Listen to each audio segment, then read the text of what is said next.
All right, so let's talk about corporate work culture because Abby, both you and I have experience in that environment, which we are no longer in. So it's interesting. I always like asking other people about their corporate jobs because I do feel like even though there are the stereotypes and obviously there is a specific culture, it still really varies Mhm. person to person and job to job. So I'm definitely interested to hear what your experiences were like compared to mine. Yeah, this is going to be interesting. So I guess I'll start off by giving just a little bit of background about what I used to do. I used to work at an agency, an advertising agency. So I was working in social media ads and yeah, I worked at it was like a smaller, medium-sized agency that was definitely in the process of growing. But, you know, I had to deal with tons of clients and more it was kind of evolving into a more corporate structure. So I guess I don't have like the true, you're one fish in a sea of a million at a new job Yeah. fresh out of college experience, but I do Mhm. think that like some of those elements kind of played out in the job I was in. Yeah, I feel like any corporate culture, it's kind of even just a business where you're not an entrepreneur or working for You yourself. don't They have all that have that. freedom, yeah. Yeah, you're still working for someone else, and there's still that 9 to 5 expectation and all these little rules that you have to follow in the corporate culture. Yeah. But I worked in health insurance as my first job out of college. I was a financial auditor. Even though my degree was in finance, I ended up in the accounting side of things. So it was a huge insurance company, and I was definitely one in a sea of a million, as you just described. How was that experience? I'm curious. Like, did you like kind of I don't want to say anonymity of it, but did you like not having all eyes on you, or did you prefer to be seen more for what you were doing? Um, I feel like it really depends on the situation because Okay. like even in like a big corporate culture where there's a million people in departments and you still have like your small department that you Mm-hmm. are more eyes are on you. Yeah. Um, and in terms of like the day to day, that makes more sense to like look at my small team and then like the overarching like benefits and the way that the company is run and the morals and things. That's really the big overarching um, theme, I guess you could Yeah. say.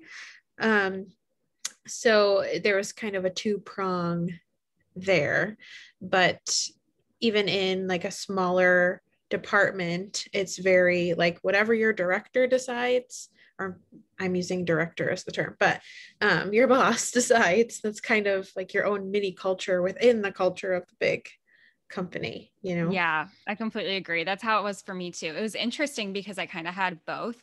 It was a small enough company.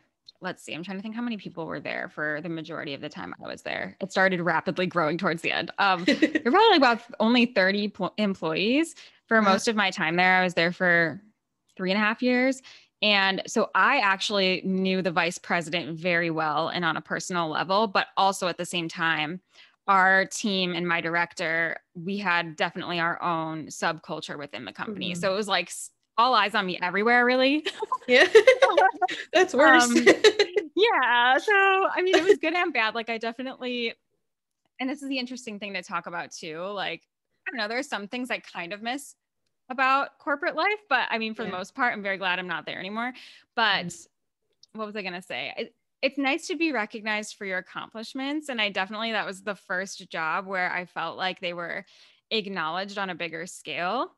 And again, Yeah. with like, depending on the size of your company and how it's structured, you might not get that opportunity. Like it sounds like yours, you're probably not interacting. You probably weren't interacting with like the higher ups of the whole company or on a regular basis.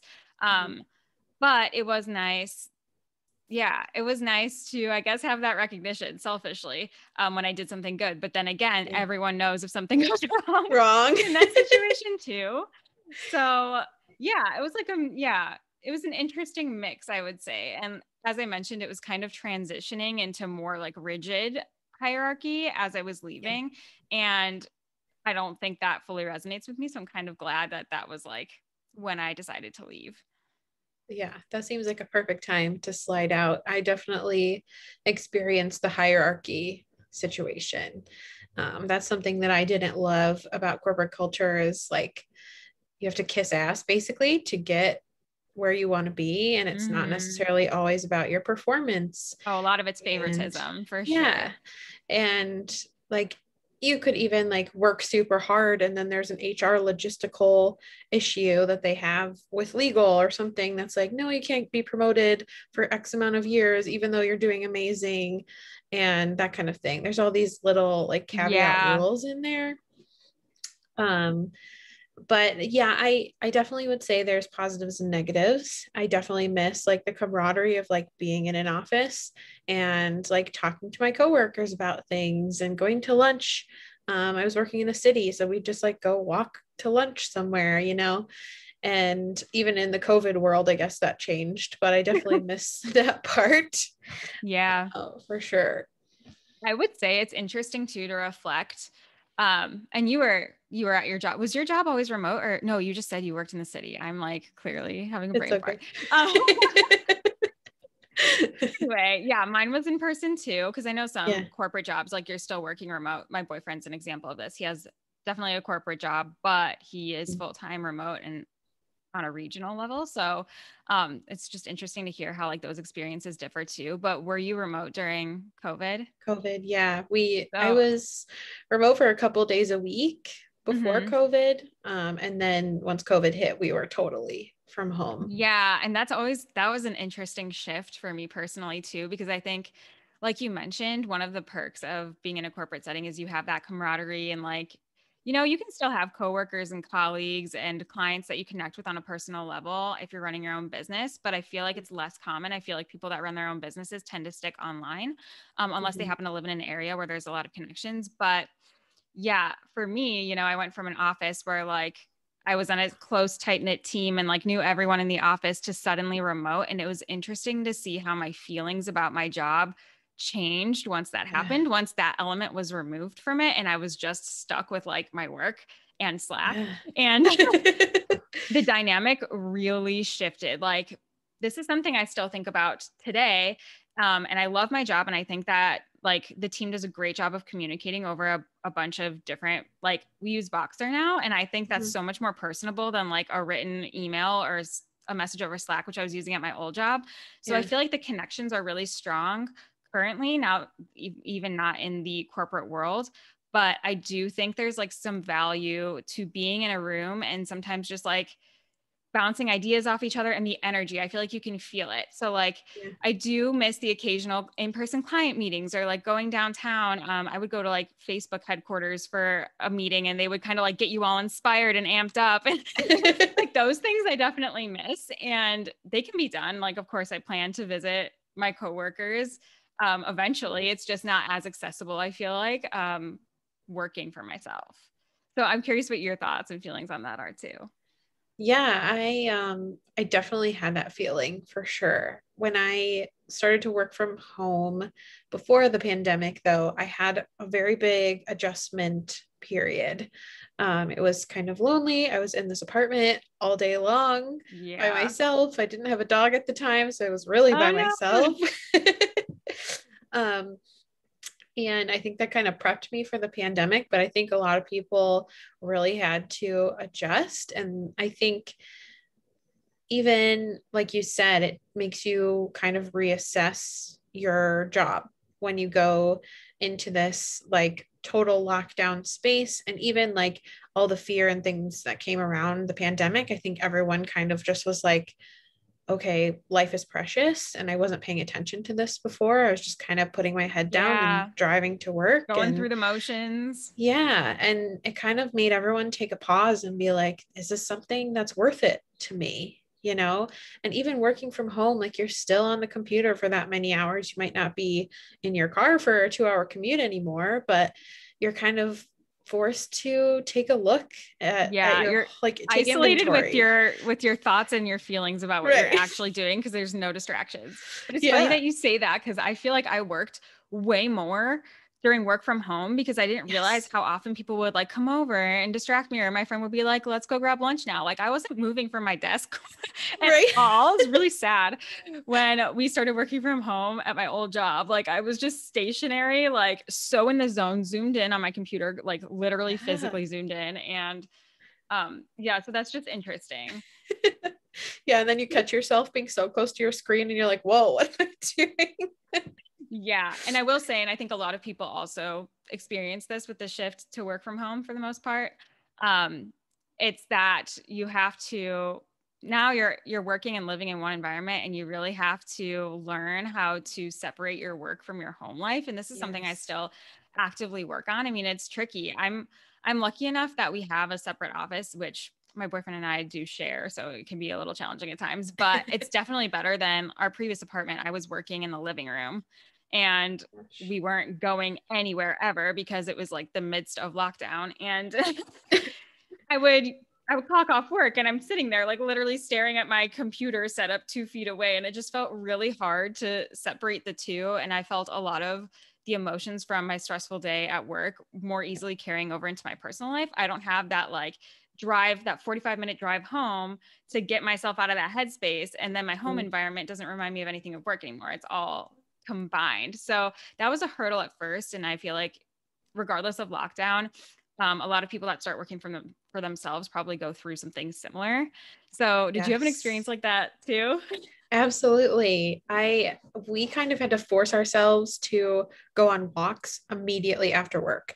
Otherwise, we would stay on forever, and then you're like, oh, let Yeah. me just log on and do this one thing. And that's how So, you like cut yourself off. yeah, so we kind of just were like, okay, at 5 o'clock every day, whoever like is at a pause, somebody has to remind the other one, hey, it's walk time. And we shut our computers and just got out of the house. And that was easier in the summer for sure, because we're in Michigan, but Yeah. um, we still walked in the snow. It helped for sure. Like kind of break things up, because then Yeah. you've like decompressed your day kind of like you would on a drive home. And then you come home and you're like, I'm done working. Like, let's just make dinner and hang Yeah. out and do that. I I think things like that are so important. I need to be better about them. Yes. I do walks during the day to like force myself to actually leave my computer, but Yeah. it's funny because I know one of my old coworkers, she said she literally had to force herself to get up from her computer, go outside through her front door, take a lap, and then come in through a different door. Like she would come in through her garage or her back door. So it didn't feel like she was re entering her quote unquote office. Oh my So gosh. it's like this whole procedure, but it's like, it's so crazy how your brain picks up on patterns and associates Mhm. environments and like sights and smells and sounds with a certain feeling. And so it's so important, I think, to have some kind of, I don't know if ritual is the right word, but some kind of like practice in place where you do create that separation for yourself. Whether it's just like tucking away your laptop so you don't see it if you don't have the Yeah. luxury of like being in a separate room, or like you said, breaking up your day and like going to do a different activity to get yourself out of that headspace before you like come back Jump into the back same in. area. Yeah. Yeah. And making sure you like take your lunch, because definitely Oh my during God. when I was at my old job, I worked through my lunch every single day. I Yeah. never took a break. I was like, I don't know. I'd rather get off earlier. I'll just work through it. And then I ended up staying on later than I would have anyway. So I think boundaries are a huge piece Yeah. to leaving the corporate world, because you kind of, like you said, somebody comes up to you and says, hey, you want to go to lunch? And you're in person and you're like, oh yeah, I'll go take this break. Like, get me out of this Hmm. cubicle. Yeah. So I kind of miss that. It's, I'm curious, is there a specific policy that drove you crazy at your old Oh job? gosh. Trying to think. I do have to say, like, if I was going to work a corporate job, that place that I worked was probably the best corporate job I could have worked. Yeah. They were very flexible. They were kind of up with the times and like open to work from home and this and that. Um, I think not necessarily a policy for the exact place that I worked, but kind of like an overarching corporate culture policy would be like having to ask permission to live your life. Oh my gosh. Um, Or the guilt that comes with like deciding taking to. Yeah, like I was too afraid to take time off. Hmm. And even when I was taking time off, I couldn't decompress because I was worrying about what was going to happen while I was gone, or 100%. what I had to do when I came back, or even like if I had to go to the dentist and the only appointment I could get is at 1 p.m., I'm like, oh my God, I have to work. Like, what am I supposed to do? Do I have to take vacation time? And like, I would have to message my boss and be like, okay, I live this far away from the dentist. It's this long to drive there. I don't know how long the appointment's going to be. And then it's this long to drive back. And then I had to make up all the time if I didn't want to take vacation time. And like, I would sit in the dentist chair panicking about what time it was because I couldn't look at a clock, you know, like that's not living. Like that was I kind of the know. Yeah. last straw for me. And I was like, I can't even go to the dentist, which I don't enjoy, by the way. Without worrying Go about tomorrow work. morning. Oh no. I don't have to worry about clocking out. So it's beautiful. Yeah. See? And you can just sit there and breathe and get your dentist work done and not like, I don't want to take vacation time to go to the dentist, you know, like that's just kind of, I already feel like we don't get enough vacation time in America as it is. Anyway. And I get to use it for simple, mundane things that you have to do. Right. And that was a huge thing for me. I was like, I just want to be able to go to an appointment and relax, like just do it whenever I feel like have faith that like you have it within you to finish whatever you need to for the day, and that like you do have the flexibility to where worst case scenario you can work a little later than you intended because your schedule is within, you know, your power. So yeah, I think that's interesting. And I also think one thing I really had to learn when I left the corporate world was that time no longer equals, I don't know, perceived success. So for me now, instead of, whereas before, it didn't matter how hard I worked, I had to get in my 40 hours. It didn't matter how it looked, but by nature, I'm like a very hard worker. So I was just working my ass off for like 9 hours straight every single day, no breaks. And I was completely burnt out because I had to do that then over 5 days in a row. And now I'm like, okay, you know what? I am a productive person. I can get things done quicker than most people just because I work best in like intense, quick spurts. Yeah. And that's like a generator thing. It is. Yeah. Like I'll go really, really fast. I'm like really in the zone. Then I'm like, okay, I need a break. And I'm having to learn that that's okay. And that I don't need to be filling every single second with something, because when I am doing something, I'm being super efficient. And like, if I don't give myself that grace and that time to like rest in between those efficient bursts, I'm just going to burn myself out. And like, it's not a good situation for anyone. Like that's when I make mistakes. And that's just when I feel like crap. So it's a really interesting thing, I think, learning to listen to like your intuition and what you feel you need in terms of balance of your time, instead of just like, here's the guidelines and you got to be working during these hours. Like, and like you said, if I didn't feel great, I was pushing through that. And who knows if that was affecting my work quality, probably, instead of like feeling like I could easily take a sick day because I felt super lethargic. Like that, I would feel so guilty if I did that. And I'd feel like I'd have to over explain myself every time I did decide to use a PTO day. Like, yeah. Like, here's my diagnosis. This is the time I'm going to the doctor. Here's my doctor's note. Yeah, it's insane. And like you though, I will say my situation with a corporate job, and it wasn't super corporate. I don't even know if that word is fitting, but it was also really flexible. So I did have a pretty good situation. You know, we had to get our 40 hours in, but you were a little flexible with when you started and ended each day.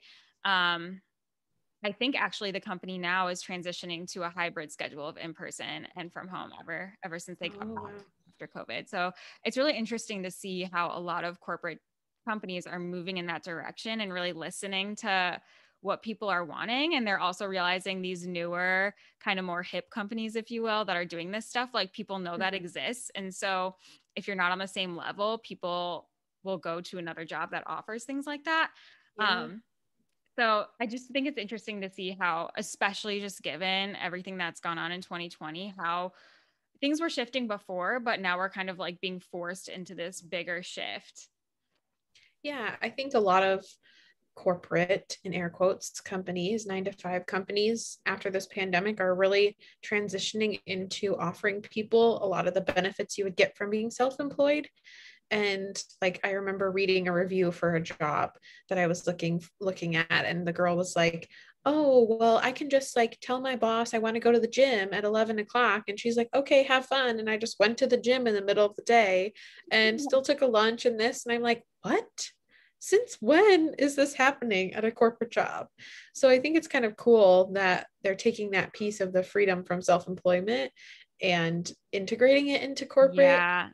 I think that will be really great going forward, because then you still get the benefits and other things you lose, Yeah. um, which made the decision to leave very hard. Yeah. But I like that. That's one positive that came from this pandemic for sure, was that open-mindedness, because we had to figure out how to work from home, and everybody's like, oh, I didn't realize we could do this.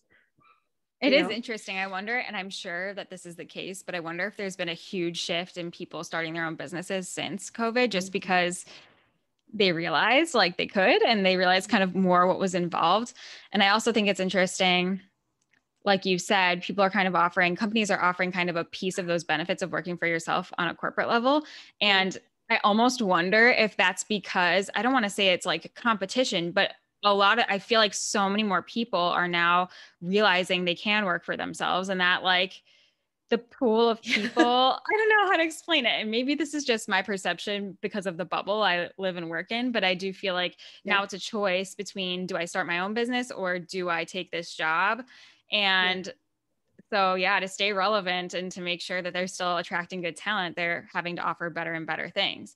But one beautiful thing, I think that is like a really big perk of working for a really big company. Mine wasn't that big, so our benefits weren't super crazy, but there were some jobs I had applied to where it was literally like unlimited vacation time, and they would reassure you. Some people say that. I see you shaking your Yeah. head, and it's like never the case. Um, Yeah. like, yeah, you technically have unlimited vacation time, but you're going to be made to feel extremely guilty, or like you can't ever use it. But one company I did apply to was like, seriously, no, like people actually use this. And just like really good, like some bigger companies, usually the bigger the company, and especially like you can tell the vibe, like if it's a more millennial type of company, Mm-hmm. the better the benefits. Yeah, I'm trying to think of some other benefits that I've seen that were pretty crazy. We had some really good ones. We had health insurance that was insane, Yeah, that's a obviously. nice one. Yeah. And we also had like a fitness allowance. So like if you wanted to Oh. like be a part of a gym or go to a workout class or even like hire a nutritionist, you could like send them your receipt and you would get refunded up to a certain amount. Mm-hmm. And then they did like step challenges where you get a discount on a Fitbit. And then if you like walked this many steps in a quarter, you would get like a Visa gift card and stuff. So they did like little fun incentives like that. And then even like the flexibility to work from home a couple days a week was already in place before the pandemic Mm-hmm. too. Yeah, and I know a lot of, even this past year, a lot of companies are starting to offer things like free mental health services. Like there are Yeah. apps that companies can have a corporate partnership with where they offer on demand, like a therapist or something through an app. And Mhm. I think that's really cool too. So I'm really excited for the people that are in the corporate space that are getting all these cool new benefits. Like I love to hear them. But yeah, I think it's just Yes. so interesting to see people's experiences and how they differ. And yeah, the one to me, the one downside of working for myself is that I do have to cover all those myself. But I think for Yes. me personally, the benefits of having more control over my schedule and like honestly my well-being and my time Yeah. outweighs the The benefits of benefits. having the benefits at a corporate job. So, Yeah. Oh my gosh. Yeah. I would never change what I did. I feel so free. And like, if you don't feel good in the morning, you can just sleep till oh 10 my and make up gosh, it's for it the later. best. It's the Yes. best. And just like you said, I'm totally fine with paying for the benefits myself. And there's people out there who are also entrepreneurs and are willing to help you kind of figure that stuff out, because I know how hard it is to be an entrepreneur in this world. So there's, Exactly. There's always resources. yes. There's always resources. Well, this has been a fun chat because I feel like I haven't talked to anyone about this before for I some know. reason. I haven't had a chance to really reflect on both sides of it since it was Yeah. a pretty recent shift for me and for you too. Yeah. So, yeah, thank you everybody for listening to this. If it resonates, make sure you share it. If you have any other friends that are either thinking about leaving their 9 to 5s or, could just use some perspective. Make sure you subscribe to our podcast. And if you feel called to, leave a review and a rating. We would love to hear from you. Find us on Instagram at the Podcast Connector, and we will catch you in the next episode.